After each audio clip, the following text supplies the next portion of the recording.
This is the 8-step digital marketing roadmap that we use when we work with our clients. So I'm going to show that to you right now.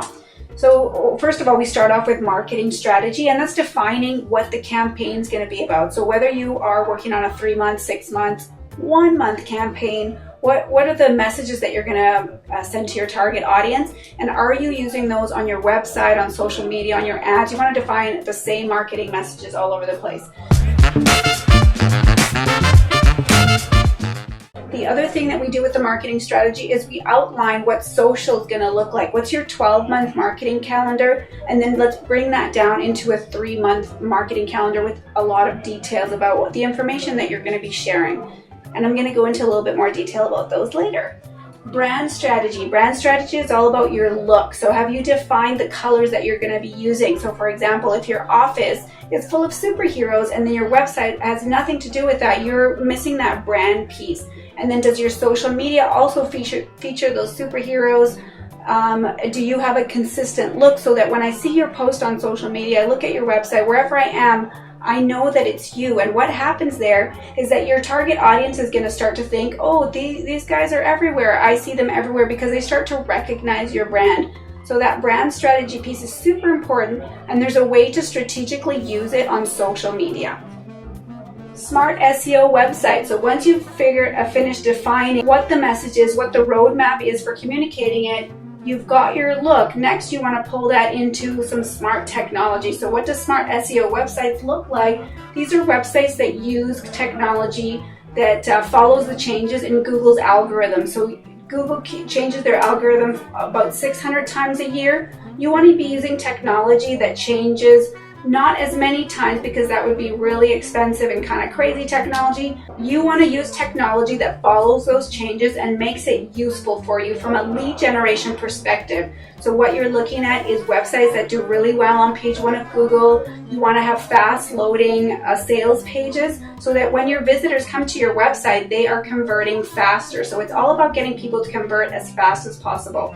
Your target audience will only spend 3 to 7 seconds judging you. So what are you showing them in those 3 to 7 seconds? What's your offer? How are you engaging them? So that's on social media and on your sales pages. Anything that you produce, you want to make sure that people are engaged within 3 to 7 seconds. Stats show that they'll stay longer, and if you don't capture them within that, they'll click away and go somewhere else.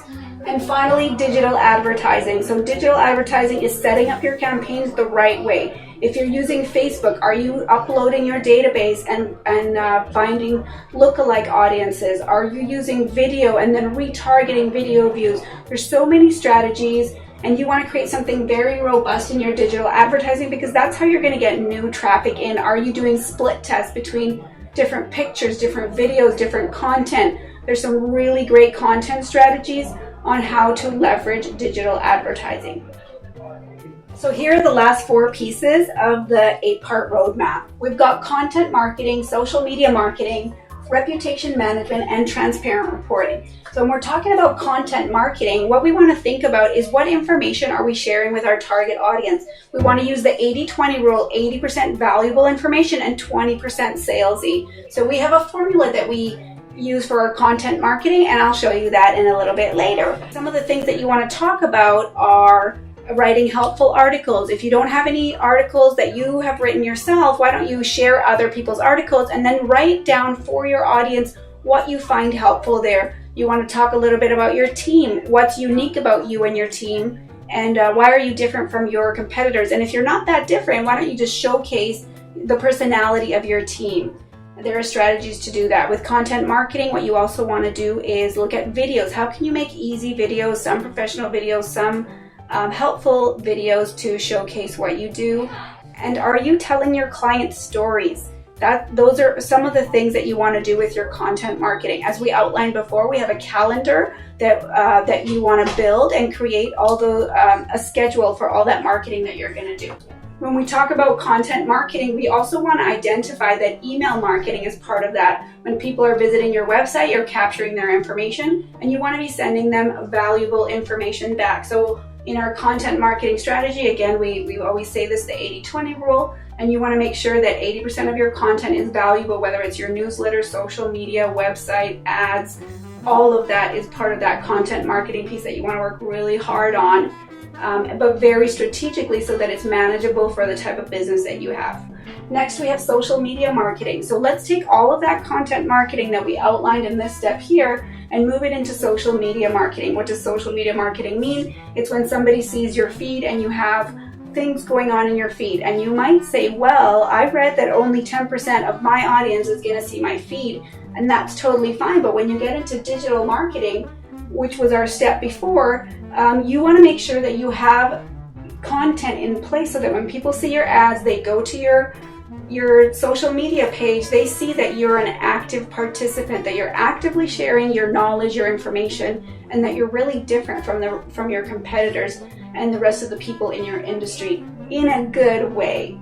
So social media marketing is about identifying which platforms you want to be on and creating content that suits those platforms. Every platform has its own uniqueness, and there's a lot of little pieces that you can leverage. Facebook has groups. LinkedIn also has groups that are very amazing to leverage. It takes a lot of work. Other things you can do is write articles on your profile, and they're not posts. They're actually posts, and articles on LinkedIn are different. So all these little things that you can leverage there. Social media marketing, you can also look at influencers on Instagram, and there are tools to find influencers in your area and reach out to them in an organized, strategic way and figure out which influencers are right for you and who's got the best audience beneath them.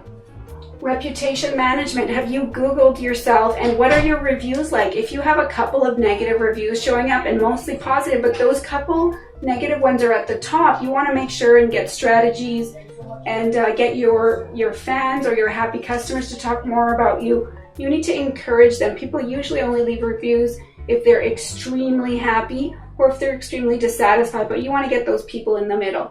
We can also talk about Net Promoter Score. So Net Promoter Score is it's a formula for figuring out how you're doing in your business, and you can Google that and find out more. And finally, transparent reporting. None of this roadmap, none of this strategy works if you don't know your data. So every step of the funnel needs to be looked at from a data point of view. So some of the quick things that you can do on transparent reporting are make sure your Google Analytics are tied into your website. Make sure that you're tracking how many people land on your sales page and how many people fill it out. And then you can find conversion ratios.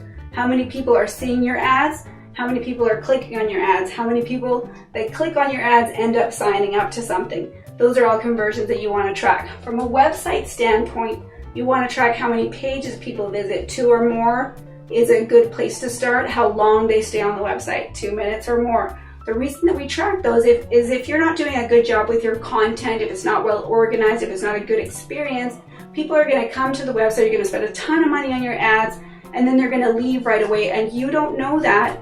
You don't know where the problem is if you're not tracking your data.